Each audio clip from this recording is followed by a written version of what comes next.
Děkuju. Co tam furt dusím? Cibuli. Já mám rád poctivý guláše, víš? Děkuju za ranní 5 a já pracuji jako ostrá fabriky jedný. S kolegama, kamerový systém. To není neštěstí, když někdo umí, hele. Neštěstí by bylo, kdybych seděl v koutě a žebral, jako to dělá ten jeden tady na TikToku.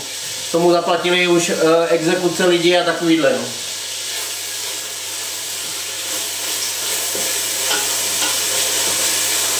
A sám místo, aby to šel makat, tak nejde. To je neštěstí, hele. Ale pro nás pracující a slušní lidi. Pro něj ne, je mu to takovýmhle, no nebudu říkat pánský přirození, takovýmhle lidem to prostě vyhovuje.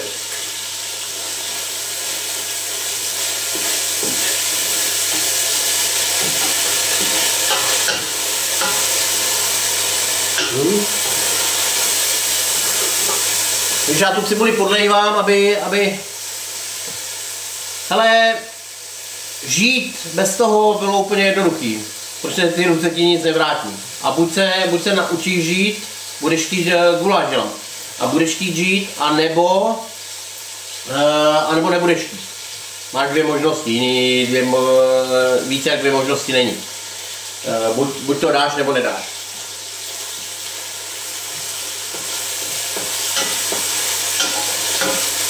Těžší bylo zvyknout si na hloupý lidi, který tady taky dost chodí, hejtuje a směje se mi a takovýhle, ale nemůžeš chtít po negramotech inteligentní věci, že jo? To prostě, a jak se říká, ono to bude sedět i na jejich rodiče, protože negramot nevychová gramotnýho, tak prostě neslušný člověk nevychová slušnýho, že jo? Jako to prostě nejde.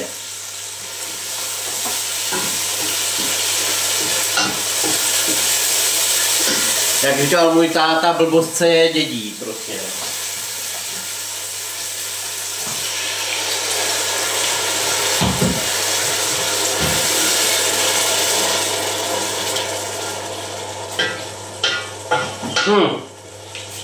Samozřejmě pak jsou tady ty příklady, kdy takový ty pacienti, který, kdyby to viděli jejich rodiče, jak píšou a co píšou lidem takhle třeba s handicapem jako já, tak by se hodně styděli, no ale bohužel internet dává prostě ošklivým krásu, hloupým blbost, zbabělcům sílu, že jo. Teda hloupým chytrost a zbabělcům sílu. To Není. Určitě to není zbytečný. Já nechci, aby se připálilo. To je právě to kouzlo, když...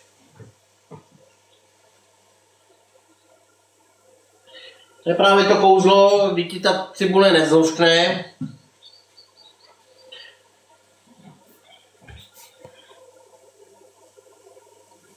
Když ti ta... Přeložím... To ani nepřeložím. Nepřeložím. Je to kouzlo, kdy ti ta cibule nespálí se, nežořkne a vždycky, když se to vydusí, tak jak malinko se zbarví ta voda, tak se ti to vydusí.